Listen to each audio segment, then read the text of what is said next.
విప్రకాష్ గారు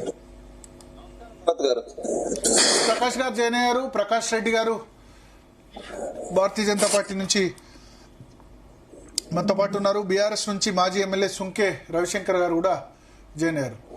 సో ప్రకాష్ గారు చెప్పండి సార్. సో ఇప్పుడు రాష్ట్ర ప్రభుత్వం ఒకటి చెప్పింది, కేంద్ర ప్రభుత్వం ఎంత కొనుగోలు చేస్తే అంతే తప్ప మేము ఎక్స్ట్రా అయితే కొనుగోలు చేయమని నిన్న కేబినెట్ లో నిర్ణయం తీసుకున్నారు. ఎట్లా ఇప్పుడు రైతులు ఈ ప్రభుత్వాల మీద డిపెండ్ అవ్వడం కరెక్టా కాకుండా మార్కెట్ ఆధారిత వ్యవసాయం చేసుకుంటే లాభం కదా? చెప్పడానికి ఈజీ, నేను కూడా చెప్పడానికి ఈజీగా అంత ఈజీ కాదు, బట్ రైతులను ఎడ్యుకేట్ చేయాల్సిన అవసరం ఉంది కదా, కేంద్రమైనా రాష్ట్రమైనా ప్రతిపక్షమైనా. అంటే ఒక వ్యవసాయ విధానం అనేది లేకుండా పోయిందండి ప్రభుత్వాలకు. మీకు గుర్తుండాలి, కేసీఆర్ గారు కూడా 2021-22లో ఢిల్లీలో ధర్నా పెట్టారు. ఒక ముఖ్యమంత్రిగా ఉండి ఢిల్లీలో ధర్నా పెట్టారు, గుర్తుంది కదా మీకు? అయితే ఆ ధర్నా కూడా ఇదే సమస్య మీద మేము ఇంతకంటే ఎక్కువ కొనము అని ఎప్పుడైతే చెప్పడం జరిగిందో దానికి అగైనెస్ట్ గానే ధర్నా పెట్టి కొంత ప్రెజరైజ్ చేసే ప్రయత్నం చేశాడు. అంటే ఇది షార్ట్ కట్స్, ఇవి ప్రెజర్ చేయడము ఇవన్నీ కూడా అడ్డదారులు. వాస్తవంగా ఏంటంటే వాళ్ళకుండే కోటా ప్రకారం వాళ్ళు కొంటారు, వాళ్ళు ఇచ్చే దాని మీదనే వీళ్ళు ఆధారపడి ఉంటారు. అట్లా కాకుండా ఆల్టర్నేటివ్ ప్రత్యామ్నాయ వ్యవసాయ విధానం అనేది రాష్ట్ర ప్రభుత్వాలకు ఉండాలి. ఉండకపోతే ప్రతిసారి వాళ్ళ మీద డిపెండ్ కావడం అనేది కరెక్ట్ కాదు అది. కాబట్టి ఆ విధానం అనేది దేశంలో నీతి ఆయోగ్ లాంటి సంస్థలు కొంత చెప్తున్నా కూడా వాటిని ఎవరు పట్టించుకునే వాళ్ళు కనబడట్లేదు. ఏ ప్రభుత్వాలు కూడా దానికి తగ్గట్టుగా తమ విధానాలను రూపొందించుకోవడం లేదు. ఒకసారి టీఆర్ఎస్ గవర్నమెంట్ ఉన్నప్పుడు ఒక డిస్కషన్ వచ్చింది. కేసీఆర్ గారు సభాముఖంగానే హామీ ఇచ్చారు, ఏమనంటే ఖచ్చితంగా ఒక మంత్రిత్వ శాఖనే పెడతాను, ఈ స్టేట్ ట్రేడింగ్ కార్పొరేషన్ ఉంటుంది, దాన్ని స్ట్రెంథన్ చేసి వేర్వేరు దేశాలలో ఎక్కడ నీడ్ ఉంది ఆ నీడ్ ప్రకారంగా మనము పంటలను వేసి ఎక్స్పోర్ట్ చేయాలనేది. ఇప్పటివరకు ఒక అమెరికా తప్ప ఏ దేశం కూడా దాన్ని ఫాలో కావడం లేదు.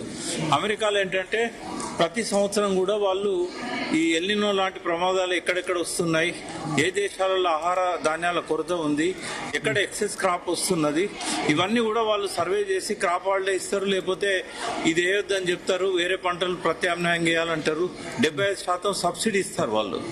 కానీ ఏ దేశంలో కూడా అట్లాంటి విధానం అనేది లేకపోవడమే ఇటువంటి సమస్యలకు కారణమవుతుంది. అప్పుడు కేసీఆర్కి అదే సమస్య వచ్చింది, ఇప్పుడు రేవంత్ రెడ్డి గారికి అదే సమస్య వచ్చింది, రేపు ఇంకొక ప్రభుత్వం వచ్చినా కూడా డబుల్ ఇంజన్ సర్కార్ ఉన్నా కూడా అదే సమస్య వస్తుంది. ఈ విషయంలో ఏంటంటే ప్రపంచ దేశాలలో చాలా రకాల ఆహార పదార్థాల కొరత ఉన్నది. ఏ దేశంలో కూడా వాతావరణ సమతుల్యం అనేది ఉండదు. ఏ దేశంలో కూడా తెలంగాణలో ఉన్నంత ఫర్టిలిటీ కానీ వాటర్ ఫెసిలిటీ కానీ సమశీతోష్ణ పరిస్థితి కానీ ఉండదు. కాబట్టి ఆ దేశాల యొక్క పరిస్థితులను, అక్కడ పంటలను, అక్కడ ఏ టైంలో డిమాండ్ దేనికి ఉంటుంది, ఇవన్నీ చూడాలి. క్రాప్ కాలనీస్ అనేటివి అందుకే అవసరమైనవి. బట్ ఎంతసేపు రైతులకు మనం ఏదో ఒక రకంగా రైతు బంధు ఇచ్చో ఇంకోటి ఇచ్చో వాళ్ళను సంపన్నులను చేయాలనే కళ ఎప్పటికీ నెరవేరదు. రైతే రాజు కావాలంటే దేశం గర్వించే ఒక ప్రత్యామ్నాయ వ్యవసాయ విధానం అనేది తెలంగాణ ప్రభుత్వానికి ఉండాలి. ఆ విషయంలో కొంత ప్రయత్నం కేసీఆర్ చేశారు. ఎందుకంటే కొన్ని మామిడి తోటలు వనపర్తిలో మనకు కనబడతాయి, అది క్లస్టర్ గా పెట్టారు, మ్యాంగో క్లస్టర్ గా పెట్టారు. ఇట్లా డిఫరెంట్ ఏరియాలలో అక్కడున్న పరిస్థితిని బట్టి క్లస్టర్స్ పెట్టాలి. రంగారెడ్డి జిల్లాలో వెజిటబుల్స్, ఫ్లవర్స్, ఫ్రూట్స్ ఇవన్నీ కూడా అప్పుడు డిజైన్ చేశారు. పోచారం శ్రీనివాసరెడ్డి ఉన్నప్పుడు, అంతకుముందు తర్వాత నిరంజన్ రెడ్డి ఉన్నప్పుడు ఎంతో కొంత ప్రయత్నం జరిగింది. కానీ తర్వాత కాలంలో అది ముందుకు సాగడం లేదు. ఇది నిరంతర ప్రక్రియగా ఉండాలి. డెఫినెట్ గా ప్రతి ఒక్క ప్రభుత్వం కూడా ఎవరు వచ్చిన అధికారంలోకి అనేది కాకుండా ఇది కంటిన్యూ చేయాలి, విధానాలను కంటిన్యూ చేయాలి. కానీ మన దౌర్భాగ్యం ఏంటంటే రాజకీయ నాయకులను టార్గెట్ చేసి, అంతకుముందున్న ముఖ్యమంత్రులను టార్గెట్ చేసి ఇష్టం వచ్చినట్టుగా మాట్లాడడం అయితే మాట్లాడియండి, కానీ ఆ విధానాలను కొనసాగించలేకపోవడం అనేది మన దౌర్భాగ్యం. ప్రభుత్వం అనేది ఒక కంటిన్యూస్ ప్రాసెస్. విధానాలను మార్చొచ్చు, కానీ ఇంకా బెటర్ చేయాలి. కానీ ఉన్నాయి వదిలేయడం ఏంటండి? ఆ క్లస్టర్స్ ఇప్పుడు ఏమైనా అవుతున్నాయో ఎక్కడన్నా అటువంటి ఆలోచన ఉందా? ఇట్లాంటివన్నీ కూడా మనము డిస్కస్ చేయడానికి పర్వాలేదు, కానీ ముందుకు పోవాలంటే మాత్రం ప్రభుత్వాలే ఆ విధానాలను రూపొందించుకోవాలి. సో